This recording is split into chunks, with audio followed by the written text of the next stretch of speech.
A opinião dos entusiastas de relógios costuma ser confiável. Com um novo lançamento, milhares de colecionadores, jornalistas, vendedores e fãs opinam rapidamente. Na maioria das vezes, o consenso se aproxima da verdade, mas nem sempre. Às vezes, surge um relógio mal compreendido. Ele é ignorado, descartado ou ridicularizado até que o tempo reescreva a narrativa. Neste vídeo vamos analisar alguns casos notáveis em que colecionadores, críticos e entusiastas erraram, e como o tempo acabou provando o contrário. Pode ser difícil imaginar isso hoje, considerando alguns dos ícones que vamos discutir neste vídeo, mas até mesmo alguns dos relógios mais reverenciados já feitos foram, em algum momento, considerados decepções, esquisitices ou fracassos completos. Estes são os relógios sobre os quais nos enganamos. Também lançamos um novo vídeo em nosso site mostrando como é feito um relógio de 2 milhões de dólares. Este é um olhar único sobre um relógio que leva mais de um ano para ser construído e tudo o que envolve a criação de algo assim. Relógio com 2 carrilhões que tocam sequência de notas personalizada e permitem alternância entre eles. Este relógio é tão complexo que um único relojoeiro leva um ano para concluí-lo, e apenas 2 relojoeiros no mundo, treinados pela Blancpain, conseguem fazer isso. Estamos falando de dezenas e dezenas de ângulos internos e padrões de acabamento, e no total 1053 componentes. Se quiser saber mais sobre como é feito um relógio desse calibre e entender como um relógio pode valer 1 milhão de dólares, assista ao vídeo. Isso traz mais contexto sobre a criação de um relógio desse calibre. É um vídeo muito abrangente e oferece uma visão sobre um fabricante líder de uma forma que você talvez nunca tenha visto antes. O link estará na descrição. É gratuito para assistir. Basta ter um perfil no tedbaldo.com, que é gratuito para criar. É só ir lá, fazer um rápido cadastro e pronto. Você já pode acessar. Então aproveite. Então, para começar, vamos analisar uma categoria de relógios de uma das principais marcas da Suíça, Vacheron Constantin, com seus modelos integrados. Das 3 marcas da trindade suíça da relojoaria, a Vacheron Constantin sempre foi a preferida dos conhecedores, mesmo produzindo alguns dos melhores relógios do mundo. O princípio seria o mesmo se falássemos do gênero esportivo integrado entre as 3 grandes. A Vacheron teve 2 tentativas distintas no design esportivo integrado, incluindo o interessante, mas amplamente ignorado, 222 de 1977, que foi descontinuado menos de uma década depois, em 1984. Em 1996, a Vacheron tentou novamente o gênero integrado ao lançar o Overseas, com o bezel inspirado na cruz de Malta da marca. Apesar do sucesso modesto, não teve a mesma repercussão do AP Royal Oak, ou do Nautilus da Patek Philippe, mas se destacou como uma terceira opção distinta. A Vacheron renovou o Overseas em 2004, trazendo caixas maiores, funções como duplo fuso horário e uma pulseira marcante com o design da cruz de Malta nos elos. A segunda fase do Overseas não foi consenso, e recebeu críticas pelo perfil mais robusto. E então, quando a terceira geração do Overseas foi lançada, ela parecia claramente mais moderna em comparação com as gerações anteriores, mas não vendeu de imediato. Mesmo em um momento difícil para a indústria e o mundo, a pandemia global gerou uma febre inédita por relógios esportivos de aço integrados. O Royal Oak e o Nautilus estavam sendo negociados por múltiplos do seu preço de varejo, e praticamente em qualquer lugar que você olhasse, uma marca tinha sua própria versão desse estilo. A Vacheron apresentou uma das melhores propostas, e essa febre fez as pessoas perceberem como o Overseas era excelente, não só uma alternativa. O 4500 Veto começou a se destacar entre 2020 e 2022 com modelos específicos, como os de mostrador azul, sendo negociados por mais de 50 mil dólares americanos. Desde então eles voltaram à realidade, mas o Overseas segue sendo um relógio muito procurado nas boutiques. E com os modelos 4525 refinados deixando a caixa ainda mais fina, eles se tornam cada vez mais atraentes. Talvez a ascensão mais meteórica no universo dos integrados seja a do 222. Esse relógio sempre foi um favorito cult entre os colecionadores da Vacheron, mas com seu relançamento em 2022, ele se tornou um dos relógios de luxo com inspiração vintage mais celebrados do mundo, disponível tanto em ouro quanto em aço inoxidável. Em ambos os metais, ele é hoje o Vacheron mais procurado no varejo, com o modelo em aço sendo vendido por mais de 50% acima do preço de varejo. Um aumento impressionante para um relógio que era mais um clássico conhecido apenas por um pequeno grupo de colecionadores no cenário vintage. Então o ano era 2019, e a Seiko tomou uma grande decisão. Eles descontinuaram o querido Seiko SKX. Se você passou a gostar de relógios após 2020, talvez não saiba o quanto o SKX era o queridinho dos fãs. Por mais de 20 anos ele foi símbolo dos relógios de mergulho japoneses acessíveis. Quando comecei a gostar de relógios parecia obrigatório ter um.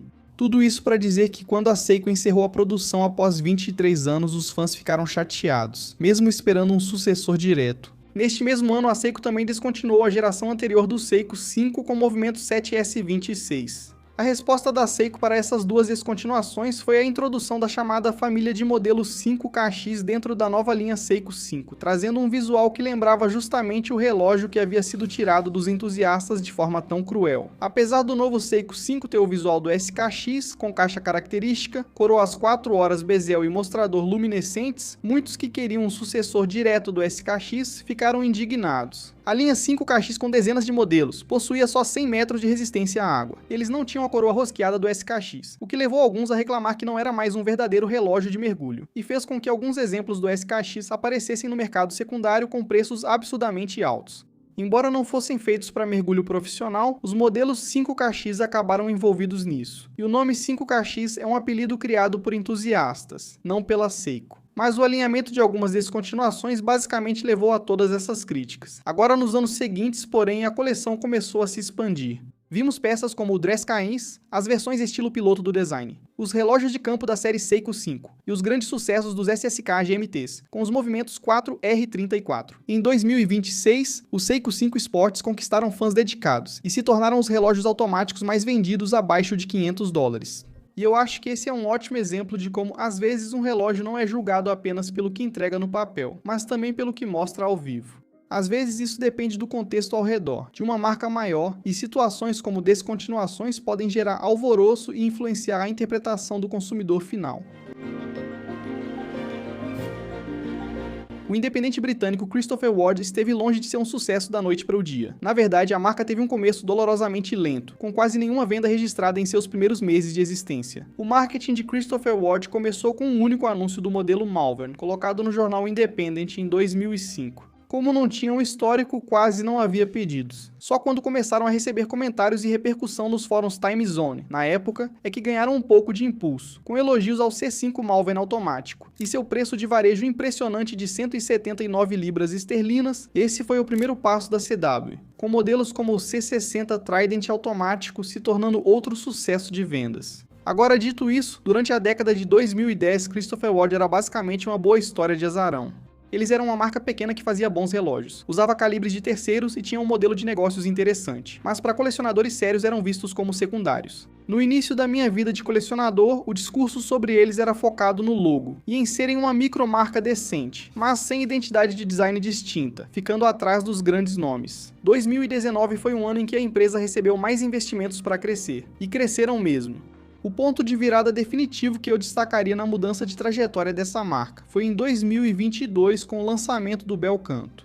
Esse relógio se tornou um sucesso comercial inesperado para a marca, e também estabeleceu um novo padrão para o que a marca era capaz de fazer, transformando a opinião pública quase da noite para o dia. Aquela que antes era uma micromarca perfeitamente aceitável, com designs inofensivos, se tornou algo muito maior, uma independente em rápido crescimento, com um sucesso reconhecível a partir do qual podiam crescer, tomando participação de mercado de marcas maiores no processo. Lançamentos como 12 e Loco também serviram como novos sucessos na esteira do Bel Canto. Com eles, Christopher Ward teria vendas acima de 45 milhões no ano fiscal de 2025, colocando a marca perto de entrar entre as 50 maiores do setor relojoeiro suíço.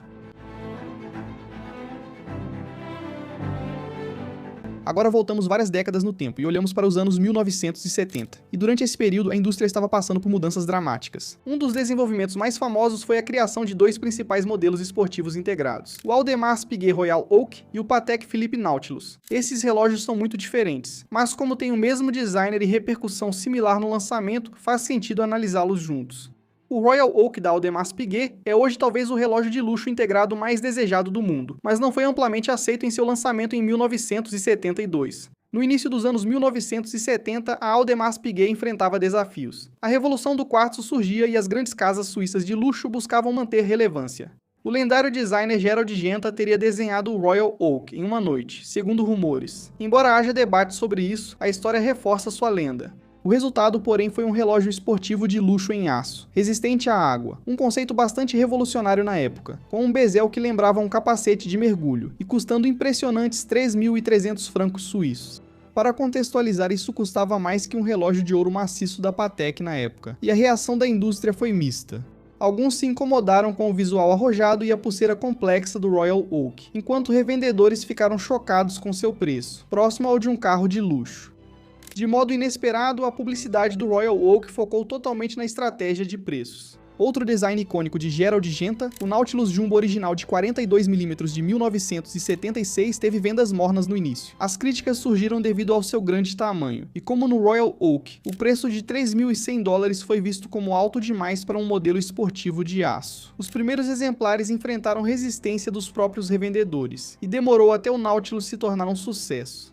A versão feminina lançada nos anos 1980, referência 4700 de 27mm, ajudou o Nautilus a conquistar espaço entre clientes de luxo. E no ano seguinte, a agora icônica referência 3800 foi lançada em uma caixa de 37,5mm, o que provou ter um apelo muito mais amplo. Apesar do começo lento, o Royal Oak e o Nautilus provaram sua longevidade.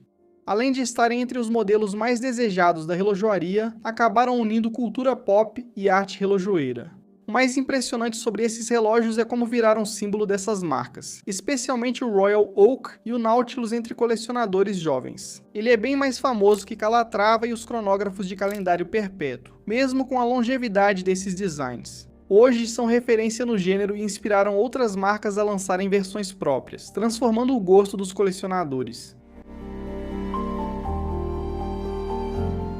O gênio de François Paul Journe, fundador homônimo da FP Journe, sempre esteve presente, mas levou um tempo para ser totalmente reconhecido.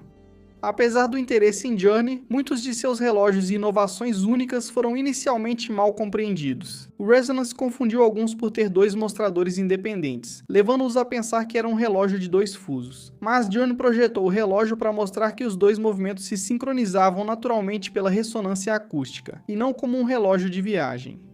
Journe também tinha um estilo distinto que o diferenciava dos principais nomes do mercado, com tipografia marcante, uso de assimetria, abordagem científica prioritária, pensamento em comum sobre complicações e toque livre aos temas clássicos da relojoaria.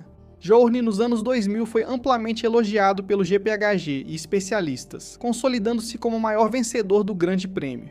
Apesar disso, os relógios Journe não vendiam rápido. Um ponto curioso sobre o lado comercial é a história do Chronomètre Bleu, um modelo somente de horas. Foi um relógio lançado em 2009 como resposta à crise financeira global, e tinha como objetivo servir como modelo de entrada para a marca, o que é bem engraçado olhando para trás, considerando todo o hype que existe em torno desse relógio hoje. Na década que se seguiu, o interesse das joalherias aumentou gradualmente, embora o aumento tenha sido leve no início, com alguns picos entre 2015 e 2018, à medida que mais colecionadores passaram a reconhecer os atributos expressivos da marca, e numa afirmação que parece estranha de dizer hoje, o custo-benefício. Em 2019, vimos anos de preparação culminarem. Marcas de prestígio ficaram mais difíceis de obter, e o mundo das independentes crescia em popularidade. As primeiras obras em latão de Journe passaram a chamar a atenção e alcançaram resultados extraordinários em leilões. O Chronomètre Bleu e modelos como a Resonance simbolizam a cena independente, enquanto o Elegance, relógio de quartzo refinado, tornou o Journe mais interessante e acessível a um público maior. Ao contrário de outras marcas desta lista, quando uma empresa está produzindo cerca de 1000 peças por ano, não é preciso uma grande mudança de mercado para alterar completamente a estrutura de demanda.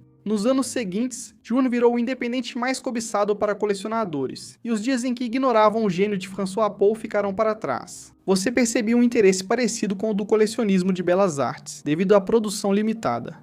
Atualmente, peças de Journe são raras e atingem resultados impressionantes em leilões de relógios de pulso, como o protótipo recordista Francis Ford Coppola, do famoso diretor, que indica as horas com uma mão mecânica. O relógio foi vendido por $10,75 milhões no leilão da Philips em 2025, tornando-se o maior resultado já alcançado por um relógio de pulso mecânico de marca independente, e o recorde para um relógio FB/FP Journe. Você talvez não perceba isso agora, dado o prestígio que o nome Grand Seiko tem entre os entusiastas, mas essa fabricante de relógios de luxo era praticamente desconhecida fora do Japão até pouco tempo atrás. O nome Grand Seiko existe desde 1960, criado para competir com os melhores cronômetros suíços, mas até os anos 2000 apenas colecionadores dedicados conheciam a marca. O relógio que todos conhecemos como Snowflake apareceu pela primeira vez no Japão em 2005. O SBGA 011 reunia as principais características do Grand Seiko moderno: caixa de titânio de alta intensidade polida com Zaratsu, movimento spring drive inovador e mostrador com textura congelada que nomeia o modelo. Porém, sua estreia internacional em 2010 não o colocou logo no foco dos colecionadores. Grand Seiko era uma lenda misteriosa fora do Japão, pois não tinha ampla distribuição internacional.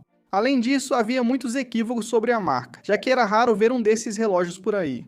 Muitos não compreendiam o posicionamento da empresa, que era vista erroneamente como um Seiko mais caro, especialmente na época do 011, quando o mostrador tinha dupla assinatura e surgiam dúvidas sobre ser um relógio de luxo. Outro fator que aumentava seu mistério era o conceito de Spring Drive. Havia um constante mal-entendido sobre como esse movimento inovador funcionava, com muitos descartando-o assim que ouviam a palavra quartzo na explicação.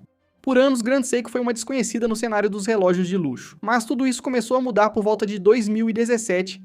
Esse foi o momento em que a Grand Seiko se tornou independente, expandiu a distribuição internacionalmente e com mais colecionadores vendo os relógios, a admiração cresceu. O que coincidiu com esse alcance mais amplo foi o sucesso do ícone da marca, conhecido como SBGA 211. Se você usava redes sociais na época, o SBGA 211 Snowflake era um dos relógios mais adorados. Agora tinha um mostrador simples com GS e ficava incrível nas fotos. Ele apresentava a tecnologia exclusiva Spring Drive deles, e tinha um mostrador com uma textura incomparável pelo preço, além de um apelido fácil de lembrar para acompanhá-lo. No ano seguinte, a Grand Seiko Corporation of America tornou-se subsidiária independente e abriu sua primeira boutique em Nova York. A Grand Seiko se tornou a favorita dos entusiastas nos anos seguintes, com o lançamento da série Four Seasons e da coleção Evolution 9, consolidando a marca como um verdadeiro destaque no cenário internacional da relojoaria de luxo. Louis Vuitton é certamente uma das casas de luxo mais conhecidas do mundo, mas sua relojoaria nem sempre correspondeu à percepção de exclusividade de seus outros produtos. Na maior parte do tempo, os produtos foram vistos como apenas mais uma marca de moda, criticados pelos designs grosseiros e uso de componentes terceirizados, o que levou a acusações de aproveitamento do nome Louis Vuitton. A crítica era justa e por anos a Louis Vuitton não era considerada um nome sério na relojoaria. A reconstrução da reputação começou após a Louis Vuitton adquirir a La Fabrique du Temps em 2011, tornando-se rapidamente a fabricante de alta relojoaria da marca no cantão de Genebra. Só quem era muito ligado ao setor entendia para onde a Louis Vuitton queria levar sua relojoaria. Nos últimos anos, a Louis Vuitton deixou de focar apenas em acessórios de moda e passou a investir na alta relojoaria. 2023 foi um ano de grandes mudanças para a Maison de luxo, após anos de dúvidas e ceticismo sobre a Louis Vuitton como relojoeira séria. Quando o tambor de 40mm foi renovado em 2023, a reação foi interessante. Os sentimentos persistentes sobre a LV continuaram, mas agora a relojoaria era mais difícil de criticar, pois o calibre de microrotor LFT 023 estava bem feito. Dois lançamentos notáveis ocorreram na mesma época, o relançamento de Daniel Roth e o lançamento das peças Tourbillon Subscription, graças à La Fabrique du Temps. Depois veio a colaboração com a Acrivia, que criou uma chancela relojoeira por uma das casas independentes mais respeitadas do mundo. A criatividade se destaca nos relógios Louis Vuitton, como o Tambour Taiko Spin Time, que marca as horas com um sistema exclusivo de cubos giratórios. A La Fabrique du Temps também abriga o moderno Gerald Genta, reforçando sua reputação na alta relojoaria suíça. Depois chegamos a uma marca muito respeitada que quase sumiu do mundo antes de voltar ao cenário mundial na década de 1990. A Lange Söhne foi fundada em 1845 por Ferdinand Lange em Glashütte, Alemanha. Seus relógios eram muito respeitados e tinham clientes famosos mundialmente, incluindo a família real da Rússia. Seus descendentes mantiveram a tradição de inovação e artesanato, mas a Segunda Guerra Mundial quase extinguiu a marca, que acabou integrada à Gubi durante a ocupação soviética da Alemanha Oriental, tornando-se décadas depois a Glashütte original. E avançando algumas décadas, o bisneto de Ferdinand, Walter Lange, jurou reconstruir, só depois da queda do Muro de Berlim, em 1989, que Walter Lange conseguiu reintroduzir o negócio da família ao mundo. Lange se juntou ao grupo LMH em 1991 junto com a IWC e a JLC, e o grupo acabou se tornando parte da Richemont. 4 relógios protótipos foram lançados em 1994, e desde então a relojoaria alemã voltou com força, apesar de obstáculos quase intransponíveis. Não se engane, os relógios Lange logo foram vistos como excepcionais, mas é importante lembrar onde estava a relojoaria alemã, especialmente Glashütte, naquela época. Eles buscavam reconstruir seu reconhecimento mundial. A maioria das opiniões na época sobre a Lange era de que eles eram tecnicamente impressionantes, mas era melhor esperar para ver, com a preferência normalmente indo para os suíços, já que tinham um histórico mais contínuo como nação relojoeira. O relógio que realmente selou o retorno da Alemanha à glória foi o lançamento do Datograph, em 1999, e especificamente seu calibre. O L951.1 foi projetado e construído internamente, do zero. Era tão bem conceituado que ninguém menos que o lendário relojoeiro Philippe Dufour teria dito, abre aspas, o melhor movimento de cronógrafo já feito. Ricamente decorado, foi um triunfo da micromecânica, com roda de colunas, complicação flyback, contador de minutos com salto preciso e a data grande característica da Longines. Lembre-se que as principais casas suíças usavam calibres derivados da Alemanha em seus cronógrafos, e não atualizavam esses calibres há anos. O L951 impediu que os suíços se acomodassem, levando marcas como a Patek a desenvolverem seu primeiro calibre de cronógrafo moderno de manufatura própria. O Datograph foi a consagração do retorno da relojoaria alemã ao mais alto nível, e até colocou todos os suíços em alerta. Agora encerramos com o último relógio da lista. Como mencionei, alguns seriam surpreendentes pelo reconhecimento atual, mas este realmente merece estar aqui. Hoje, ao lado do GMT Master Door, o Rolex Daytona moderno é um dos modelos mais desejados da marca, usado por superestrelas, atletas e colecionadores no mundo todo, embora nem sempre tenha sido assim. Na verdade, muitos Daytonas ficaram anos encalhados nas prateleiras antes de o cronógrafo se popularizar. Após o cronógrafo pré-Daytona de 1955, referência 6234, a Rolex lançou o Cosmograph em 1963, mostrando o início da sua forma agora tão conhecida. O nome Daytona, em homenagem à Daytona 500, surgiu no mostrador em 1965, mas os relógios com movimento Valjoux permaneceram encalhados nas lojas. Dois fatores impulsionaram o prestígio do Daytona mais tarde. Primeiro, colecionadores europeus passaram a prestar atenção ao Daytona do astro de cinema Paul Newman, impulsionados pelo fato de que Newman havia mergulhado no automobilismo competitivo, depois de estrelar o filme de corrida Winning. O relógio dele era a variante exótica ainda menos popular, com mostrador panda preto sobre branco, leiloado por mais de 17 milhões de dólares em 2017. A comunidade de colecionadores de relógios vintage permitiu que o relógio ganhasse muitos admiradores, e consequentemente aumentou o interesse pelos Daytonas contemporâneos. Além disso, o Daytona passou a utilizar um calibre L1 em vez do tradicional Valjoux 72, e a Rolex acabou lançando seu próprio movimento automático em 2000, o calibre 4130. O Daytona no século XXI passou a representar o auge da colecionabilidade da Rolex, servindo como símbolo da era moderna da linha de esportivos em aço da coroa. E embora o Daytona moderno tenha ficado maior e recebido gradualmente novos recursos, como a luneta Cerachron, o DNA das corridas vintage permanece intacto. Dado seu visual clássico, tecnologia de movimento modernizada, verdadeira herança das corridas e uma desejabilidade incomparável, o Daytona não mostra sinais de desaceleração, e é um lembrete permanente de como as coisas podem mudar de forma muito dramática no mundo do colecionismo de relógios. Mas é isso, pessoal. Esses são alguns relógios sobre os quais nós, colecionadores, comunidade, críticos e puristas da indústria, estávamos errados. Pelo menos a opinião pública em geral estava errada, considerando onde esses relógios estão hoje.